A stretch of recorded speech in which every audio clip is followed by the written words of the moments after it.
Vamos a buscar en la palabra de Dios, ahora sí para reflexionar, en el libro de Eclesiastés capítulo 3. Eclesiastés 3. Para aquellos que no recuerdan, queda detrás de Proverbios, seguido de Proverbios. Después de Proverbios viene el libro de Eclesiastés.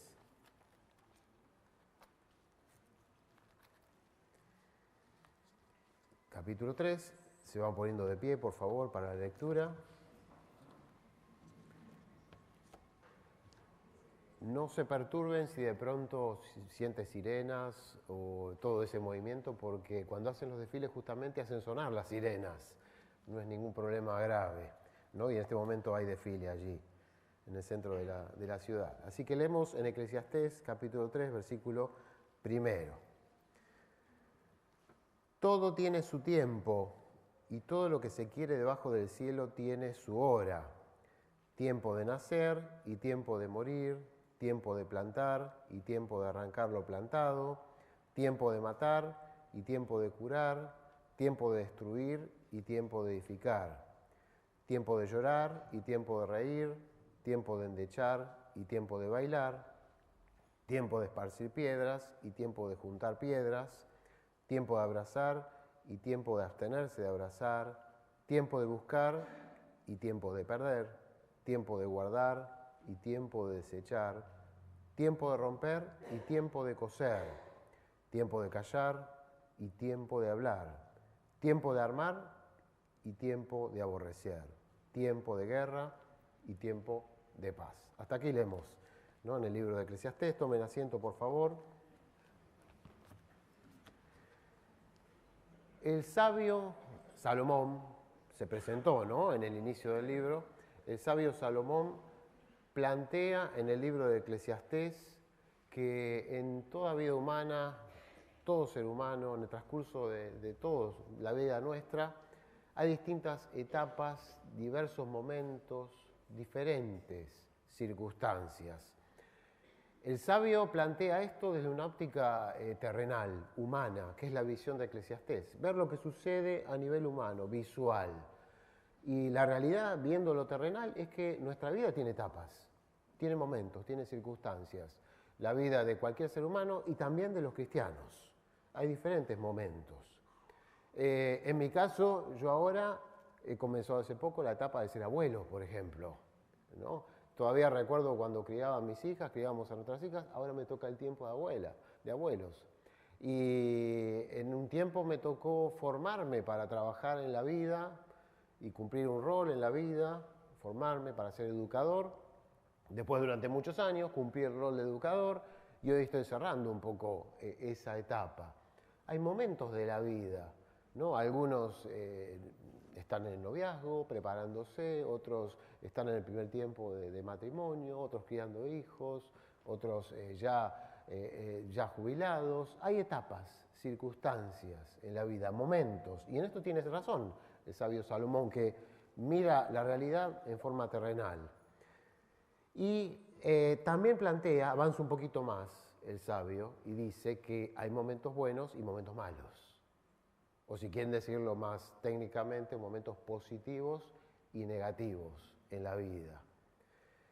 Y esto también es cierto, lo sabemos. Hay momentos buenos, positivos y momentos de dificultad, momentos negativos, para todo ser humano y para nosotros, como cristianos. Hay momentos de mucho brillo en la vida, muy fructíferos, donde uno ve los avances, progresos, donde uno logra cosas, está contento, va triunfando, va progresando, va comprando, nacen hijos, mejora la casa, el auto, lo que fuere, los logros se reciben. Hay mucho fruto, momentos de gran fruto, de mucho progreso. Pero también hay etapas grises. Hay etapas grises en la vida. Y esto tenemos que reconocerlo. En esto tiene razón el sabio Salomón. El sabio Salomón puso 14 parejas allí de situaciones. 14. En su aspecto positivo y negativo. 14 situaciones positivas y 14 negativas. Y hay etapas grises en la vida de toda persona. Etapas de sequía, donde no hay fruto. Incluso a veces esas etapas pueden ser prolongadas, donde no sabemos para dónde vamos, por qué estamos acá, en qué va a terminar esto, cuánto va a durar, qué sentido tiene esto, por qué no hay resultado, infinidad de preguntas. Etapas grises en la vida, de sequía, áridas, donde uno cruza un desierto. En la Biblia hay muchos personajes que pasaron por etapas grises, de aridez, de sequía, difíciles, en donde no tuvieron fruto. Aparentemente uno puede observar que no tuvieron fruto, visualmente no tuvieron fruto. Hay muchos personajes en la palabra de Dios que pasaron por momentos grises. Abraham, Dios lo llama a los 75 años, le promete que de él va a surgir una gran nación, pero eso se cumplió a los 100 años. Pasaron 25 años en donde él tenía la promesa, pero veía que iba creciendo, él, su esposa, y no se cumplía, y no tenían hijos, e iban a ser una nación grande, pero una etapa gris. 25 años sin frutos, en donde todo era sin horizonte, donde no se cumplía lo prometido, donde no se veía nada, aridez. 25 años estuvo así. José también le pasó lo mismo, el patriarca, ¿no? Allí lo mandan como esclavo, lo venden sus hermanos, 17 años. Y recién a los 30 años el faraón lo saca de la prisión y lo coloca en una buena posición. Pero de los 17 a los 30, una etapa gris oscura, ¿no? Toda su juventud se fue allí, entre la esclavitud y la prisión. Moisés tuvo 40 años de una etapa gris, de sequía. Mató al egipcio defendiendo a un compatriota, tenía 40 años él. Los compatriotas dicen, no lo reconocen, él tiene que escapar al desierto. 40 años en el desierto, pastoreando. 40 años, de los cuales sabemos poco. 40 años de etapa gris en su vida, opaca. Y recién a los 80 Dios lo llama para que vaya a hablar con Faraón para liberar a su nación. David también derrota al gigante Goliat. Tendría 17 años, sería un jovencito. Y de allí en adelante tiene la persecución, la envidia de Saúl. Y recién a los 30 años ella se corona como rey. Pero pasó, ¿no? Más de 10 años de hostilidad y persecución. Una etapa gris, ¿no? Donde él no sabe qué va a pasar, cómo va a terminar esto, ¿no? Cuál va a ser el resultado, donde está en riesgo su vida. Y más en el Nuevo Testamento encontramos a un matrimonio, los padres de Juan el Bautista, Zacarías y Elizabeth.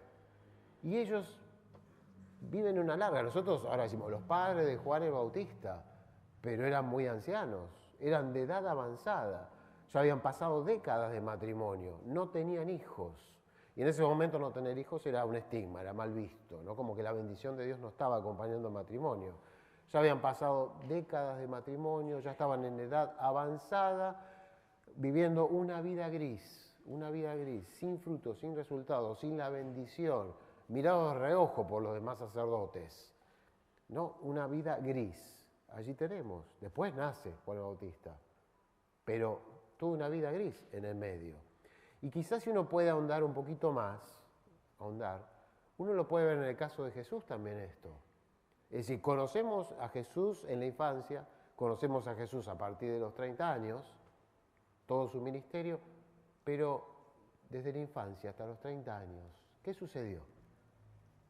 Es una etapa de la vida que uno podría decir que no hay fruto, no sucede nada, hay sequía, vaya a ver, es una etapa gris, que no tenemos ninguna información. Es una etapa gris de la vida de Jesús, hasta que estalla su ministerio a los 30 años. Pero ¿y antes qué sucedió en la vida de Jesús? Y el apóstol Pablo también tuvo sus etapas grises oscuras también, ¿no? Allí sus prisiones, en la cárcel, encerrado, no pudiendo desarrollar a plenitud su ministerio. ¿Qué aprendemos de estos casos acerca de cómo tenemos que nosotros hoy en día acá enfrentar las etapas grises de nuestra vida, cuando cruzamos el desierto, ¿no? Cuando no hay frutos? ¿Podemos aprender algo de estos personajes sobre qué tenemos que hacer nosotros cuando estamos en medio de la aridez, de la sequía? ¿Qué nos enseña la palabra de Dios? ¿no? De qué tenemos que hacer cuando estamos en esa etapa gris, infructuosa, donde no sabemos qué está pasando en nuestra vida, por qué nos sucede esto.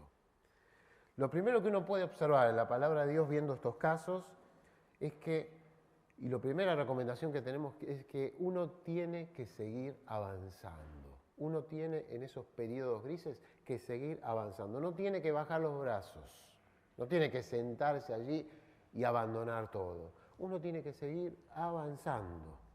Nosotros acá en la Argentina conocemos un poco de historia por nuestra situación geográfica, ¿no? Y conocemos el tema de los exploradores que llegaron, los españoles, los portugueses que llegaron hasta aquí, que colonizaron toda Hispanoamérica, los portugueses que fueron con Vasco da Gama, Magallanes, que dieron la vuelta al África, que cruzaron, dieron toda la vuelta al planeta en barco, ¿no? Magallanes, Elcano, y después conocemos Cristóbal Colón. Llegó y encontró aquí América, ¿no? Conocemos esta historia. Y Solís y Pedro de Mendoza llegaron al Río de la Plata y fundaron la ciudad de Buenos Aires. Y uno los mira, conocemos algo porque hemos sido colonia española, conocemos algo de esto y uno dice, los logros que tuvieron los exploradores, estos navegantes, ¿no? De golpe en pocos años dieron la vuelta al mundo, descubrieron una infinidad de territorios que durante miles de años eran desconocidos. ¿Qué logros que tuvieron? Pero yo lo colocaría a ustedes, ¿no? O a mí me colocaría en uno de sus barcos en ese momento, cuando zarparon de Portugal o España. Ver pasar las semanas, los meses en el mar, sin ningún fruto, sin ningún resultado, sin saber a dónde iban a llegar, ¿no? Viendo que el agua les escaseaba, los alimentos les escaseaban, el tiempo pasaba, el viento faltaba para poder mover los barcos. No llegan a ningún lado. Los marineros que están inquietos y que ya dicen, me parece que hay que volver porque este viaje no va a tener resultado. Y de pronto llegan a una costa y de pronto en la costa no encuentran nada rico, ningún paso interoceánico, nada valioso y tienen que seguir recorriendo. Y la rebelión, el motín, las enfermedades, no era tan sencillo hacer estos viajes. Y allí se levantaba el jefe de la expedición y decía, no. Tenemos que seguir avanzando, no podemos claudicar, hay que seguir avanzando, hay que continuar el viaje, infundiéndole ánimo, plantando el objetivo, es decir, hay que avanzar, no hay que detenerse, no hay que detenerse. Y al final descubrieron, llegaron, pero en el medio del viaje eran meses y meses infructuosos, un periodo gris, donde no tenían ningún resultado, pero ellos siguieron y lo alcanzaron. José pasó por la etapa de ser esclavo y después en la prisión. Dos etapas difíciles, dos etapas bien complicadas. Pero lo encontramos trabajando. José trabaja. Lo colocan allí como esclavo, como mayordomo, y él cumple su función. No se deja morir como esclavo, abandonado, vendido por sus hermanos. Él trabaja como mayordomo, cumple las funciones, cumple eficientemente las tareas, después va a la prisión, lo colocan como jefe de la prisión, tiene que trabajar a cargo de los presos, todas las actividades de la prisión, lo hace bien, y allí se encuentra con el panadero copero y les revela el sueño y lo que significan. Es un hombre activo, en medio de una etapa gris, es un hombre activo, no se deja estar, él trabaja, él avanza. Zacarías y Elizabeth, que ya habían pasado décadas y eran ancianos y no tenían hijos. ¿Cómo lo encontramos en el relato de Lucas a Zacarías? Poniéndose la ropa, preparándose en la mañana para efectuar el ritual en el templo. Es un hombre activo, no se dejó estar, siguió avanzando, sigue cumpliendo sus funciones. No se detuvo por no tener hijos, por no tener resultados en su vida. Él está cumpliendo fielmente al pie del cañón sus tareas, avanzando. Pablo está en la cárcel, en una celda. Y allí se deja estar él, un hombre activo, dinámico, que visita iglesias. No, él está escribiendo sus cartas. Avanzando, sigue activo, sigue. Efesios, Filipenses, Colosenses, Filemón, las cartas de la prisión. Sigue escribiendo, sigue en actividad. Por más que esté encadenado con el soldado romano, él sigue activo. Y aprendió, ¿no?, que tenía que seguir activo. Y recomienda a los demás que tiene que seguir activo. No es que es un hecho inconsciente. Escribe su carta a los filipenses y él tiene su visión sobre este tema, de las etapas grises, de las etapas oscuras, sin sequía, ¿no? Que hay sequía. Dice, pero una cosa hago, él está en la celda en ese momento cuando escribe, está en la celda, pero una cosa hago, olvidando ciertamente lo que queda atrás y extendiéndome lo que está adelante, prosigo a la meta. Es decir, yo estoy en la prisión, acá en la cárcel, pero yo prosigo, yo sigo extendiéndome, yo escribo esta carta, yo no me detengo. Me tocó esta etapa difícil, Dios me colocó en esta situación, pero yo avanzo, yo estoy escribiendo, mandando la carta, yo prosigo, no me detengo. Las etapas grises de la vida que todos vamos a enfrentar o hemos enfrentado no son tiempo para bajar los brazos, dejarse estar, desanimarse, claudicar. Son etapas donde uno tiene que perseverar, tiene que proseguir a la meta, tiene que extenderse hacia el futuro, tiene que continuar avanzando. No hay que detenerse, uno tiene que seguir hacia adelante, por más que sea una etapa gris. En segundo lugar, uno viendo todos estos casos en la palabra de Dios, ¿no?, encuentra una segunda instrucción, y es que tenemos que seguir siendo fieles a Dios. Tenemos que continuar en el camino de la fidelidad a Dios.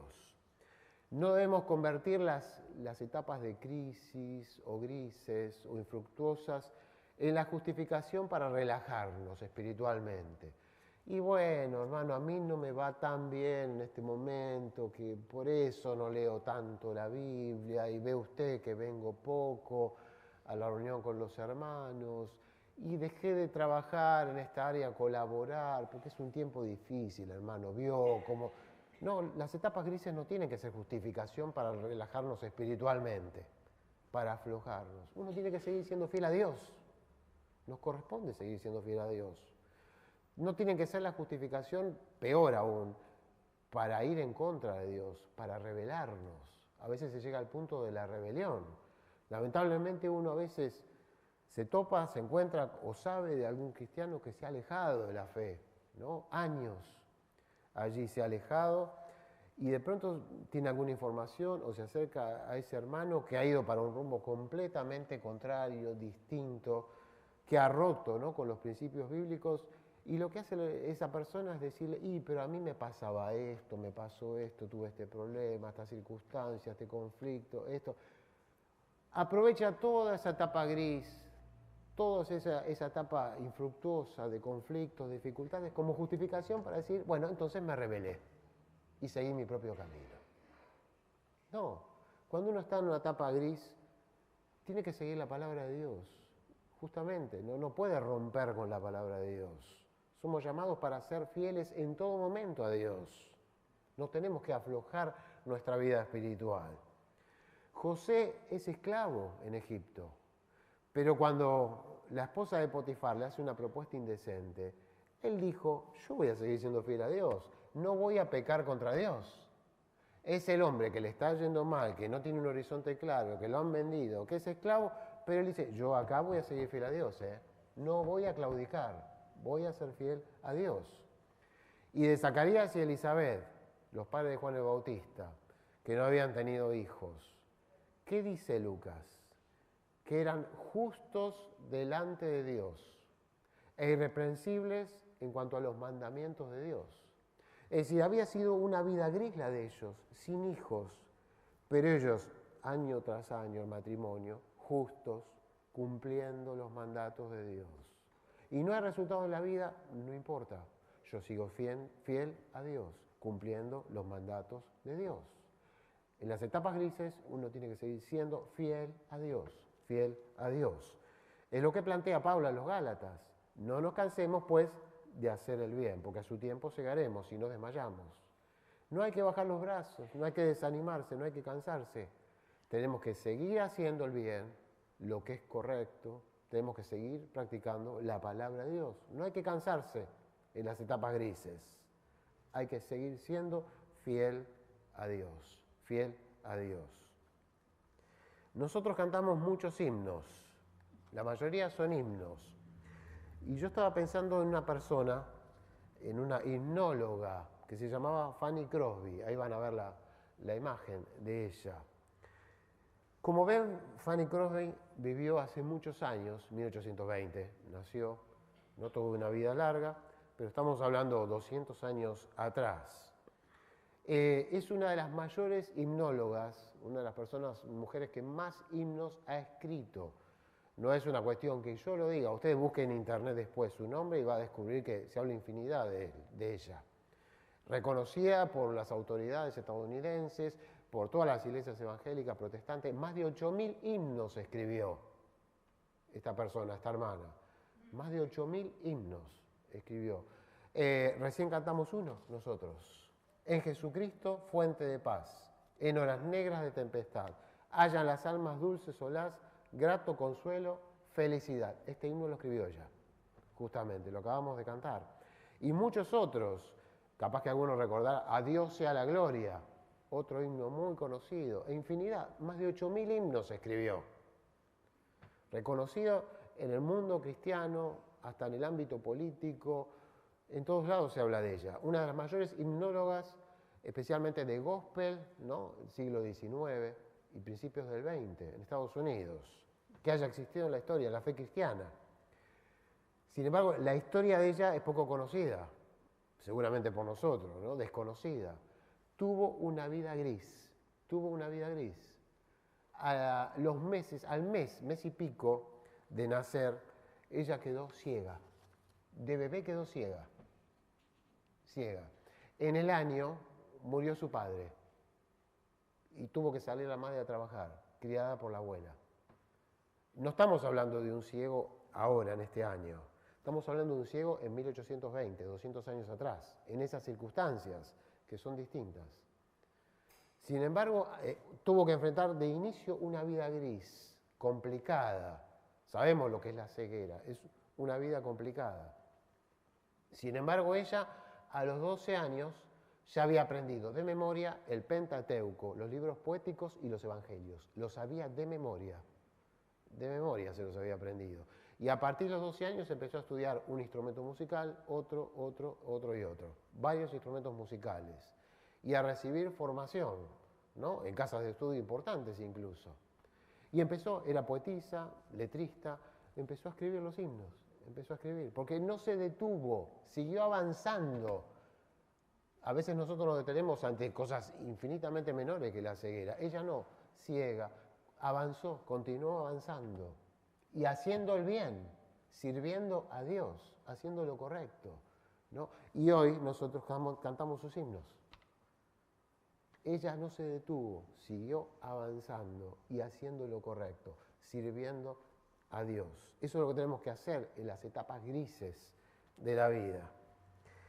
Y en tercer lugar, en último lugar, en esos tiempos difíciles, ¿no? Donde uno está desorientado, no sabe en qué va a terminar, por qué está pasando esto, por qué no hay resultados, uno en esos momentos tiene que colocarse en las manos de Dios, tiene que encomendarse a Dios.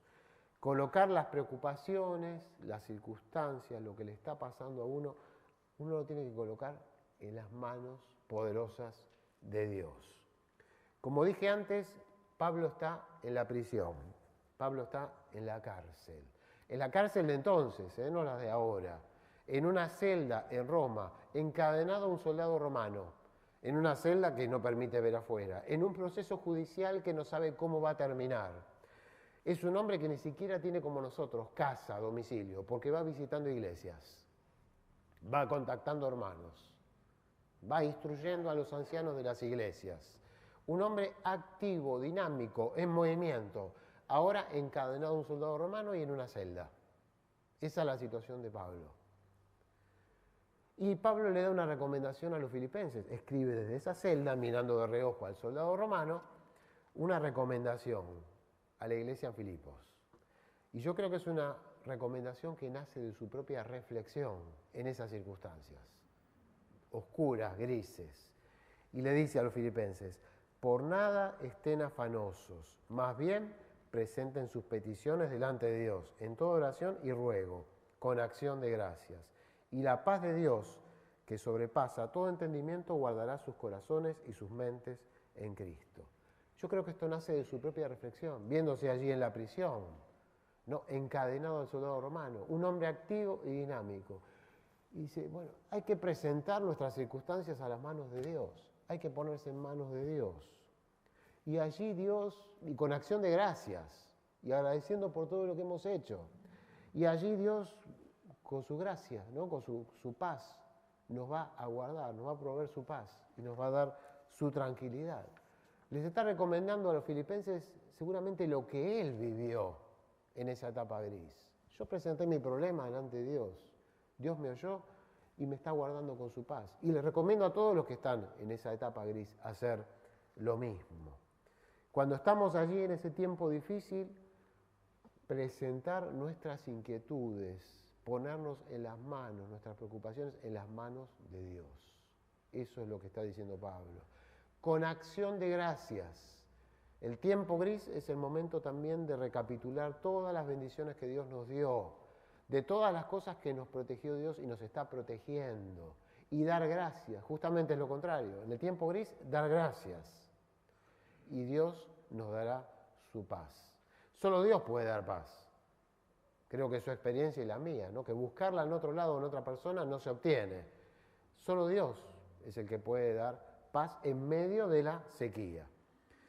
Es interesante este pasaje justamente porque dice guardará sus corazones y sus mentes. Y guardará es un término militar, lo está tomando del campo militar Pablo.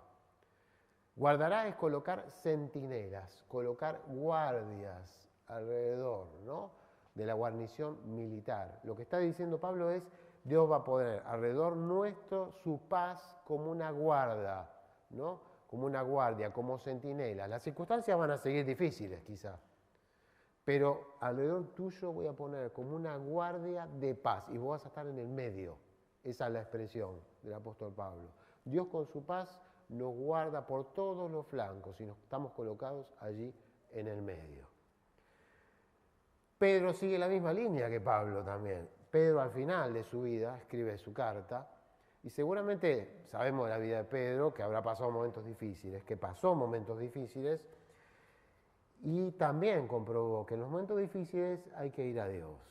Y Él nos recomienda, echen sobre Él toda su ansiedad porque Él tiene cuidado de ustedes. Cuando están ansiosos, preocupados, cuando hay circunstancias difíciles, tiempos complicados, echen su ansiedad sobre Dios, porque Él los va a cuidar. A usted le habrá pasado y a mí también, ¿no? Y me pasa a veces. La ansiedad, el momento difícil, ¿no? Se prolonga. Y uno se pregunta, ¿hasta cuándo va a ser así? ¿Por qué estoy acá? ¿Por qué sucede esto? ¿Cuál es el objetivo? ¿Qué está haciendo Dios? ¿Por qué no hay resultado? ¿Por qué pasó esto? ¿Así va a ser el resto de mi vida? Uno empieza a ponerse ansioso y preguntar infinidad de cosas. Y a usted también le habrá pasado como a mí, que a veces uno, las 12 de la noche, la 1 de la mañana y tampoco duerme. También le habrá pasado. La ansiedad que gana, la preocupación, ¿no? En los momentos difíciles aparece la ansiedad, pero la ansiedad no resuelve nada. Por más ansioso que nos pongamos, la ansiedad no resuelve nada, no puede cambiar las circunstancias.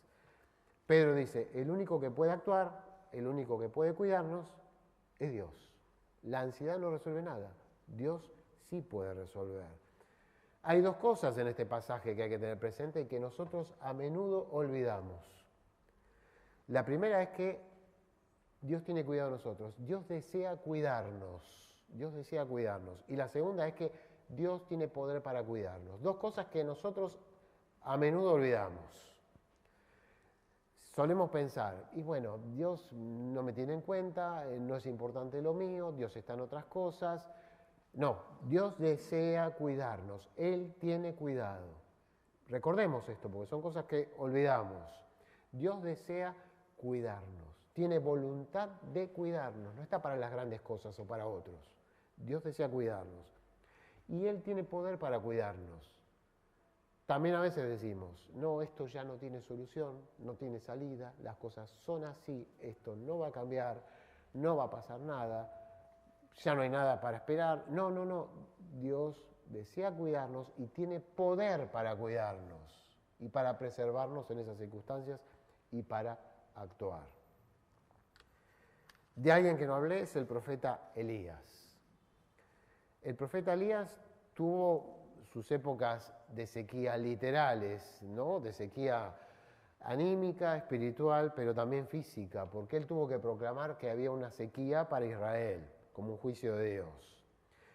Y eso también le afectó a él. Él tuvo que vivir momentos difíciles, de inquietud, ¿no? Porque era parte de su nación. Pero Dios lo cuidó. Dios lo estuvo preservando. Le dijo, anda al arroyo, y en el arroyo venían los cuervos y lo alimentaban y tenía agua. El arroyo se secó. Bueno, Dios lo está cuidando. Le dice, anda con la viuda de Sarepta, que ella te va a sustentar. Dios lo está cuidando. En esos tiempos difíciles, ¿no? Para la nación y para él, Dios lo está cuidando. Y más adelante vive otra etapa gris, oscura, que es cuando la reina Jezabel lo quiere matar. Y él allí lo gana la ansiedad, el miedo, la desesperanza, y Dios lo está cuidando y dándole su paz. Dios lo alimenta, le habla, lo orienta, le dice qué tiene que hacer en el futuro, hacia dónde tiene que apuntar, cuáles son las metas. Dios lo está cuidando, está interesado en cuidarlo y tiene poder para cuidarlo. Y el profeta lo pudo comprobar. Pero quiero terminar con un último ejemplo, ¿no? Este mensaje sobre cómo enfrentar los tiempos difíciles. Y el ejemplo más grande que hay en la palabra de Dios, porque tenemos más información acerca de una persona que tuvo que enfrentar esos tiempos difíciles, es el rey David, porque tenemos los salmos. El rey David tuvo tiempos muy difíciles, pero él justamente en los salmos expresó, abrió su corazón y mostró cómo encaraba esos tiempos difíciles. David era perseguido por David, era perseguido por el rey Saúl, vivió tiempos complicadísimos, inciertos, de peligro, amenaza, muerte. Pero hay un Salmo, el 31, que les recomiendo leer en sus casas, Salmo 31, donde él ahí dice que los enemigos que conspiran, que tienden su red, aún los vecinos, los conocidos, la amenaza, el miedo que se cierne sobre él. Allí plantea todo un cuadro, ¿no? Complicado de la gente, de la amenaza, las conspiraciones, las calumnias, su miedo interior. Una etapa gris, bien gris, de la vida de David. Y en ese momento, como en otros salmos, él dice cómo lo resolvió. Eso es lo maravilloso, ¿no? Que ahí tenemos bien el corazón de David. ¿Qué hizo? ¿Qué paso dio? Mas yo en ti confío. En medio de todo esto, yo confío en Dios. Digo, tú eres mi Dios. En tu mano están mis tiempos. Estos tiempos, esta etapa difícil, gris, oscura, y la pongo en la mano de Dios. Vos tenés mis tiempos. Yo me encomiendo a vos. Estas son las circunstancias. En tu mano están mis tiempos. Allí se puso. ¿Cuáles fueron los resultados? Y entonces exclama David, bendito seas, Señor, grande ha sido tu misericordia por mí. Me pusiste en una ciudad fortificada, guardado por tu paz, vigilado por vos, protegido por vos. Ciudad fortificada, ahora compruebo tu paz. Tú escuchaste mi voz, suplicante, en el momento que a ti clamé. Es decir, presenté mi inquietud, me escuchaste, ahora estoy en paz, rodeado por tu paz, en una ciudad fortificada. Pero David, en ese salmo, maravillosamente piensa en nosotros también. Piensa en la posteridad, en dejar una enseñanza. Está pensando en nosotros y nos llega a nosotros. Y mirando al futuro dice, ustedes, fieles del Señor, ámenlo. El Señor cuida de quienes le son fieles.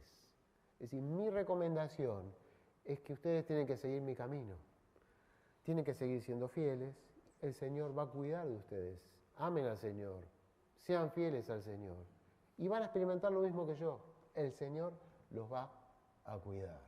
Él presentó en medio de la dificultad su caso ante Dios. Dios lo colocó en una ciudad fortificada. Y Él nos recomienda a nosotros hoy lo que tenemos que hacer. Ustedes también, sean fieles, ámenlo, porque Él va a cuidar de ustedes. Tal vez hoy estés atravesando una etapa gris, o ustedes estén atravesando una etapa gris, donde no sabemos cómo va a terminar, por qué me pasa esto, ¿no? ¿Hasta cuándo? ¿Por qué no hay resultados? ¿Qué quiere el Señor de mí? Una etapa gris, capaz que corta, capaz que prolongada, no sabemos. Tal vez no. Conozco hermanos aquí que están en una etapa de avance, de resultados, de progreso en sus vidas. Tal vez no, pero hay algo invariable en la vida. Todo ser humano y todo cristiano y todos los que estamos acá vamos a enfrentar etapas grises, o en el pasado, o ahora, o en el futuro. Etapas de sequía, etapas duras, de conflicto, dificultades. Todos vamos a tener que enfrentar esto, o lo hemos enfrentado. Nuestra experiencia en esos momentos, en esas etapas grises, tiene que ser la de seguir avanzando. Hay que seguir avanzando, no hay que claudicar, hay que seguir avanzando, hay que seguir siendo fieles a Dios, no hay que relajarse, hay que seguir en el camino de la fidelidad a Dios. Y por sobre todo, seguir el ejemplo de David, experimentar lo que experimentó David, ¿no? Que la experiencia de David sea la nuestra, colocarnos en las manos de Dios. Acá están mis tiempos, mis etapas, lo que me está pasando. Y permitir que Él entonces nos coloque en esa ciudad fortificada, protegidos por su paz, guardados por su paz. Vivir el cuidado de Dios, experimentar el cuidado de Dios, vivir esa experiencia que vivió también el rey David. Que esta sea una realidad.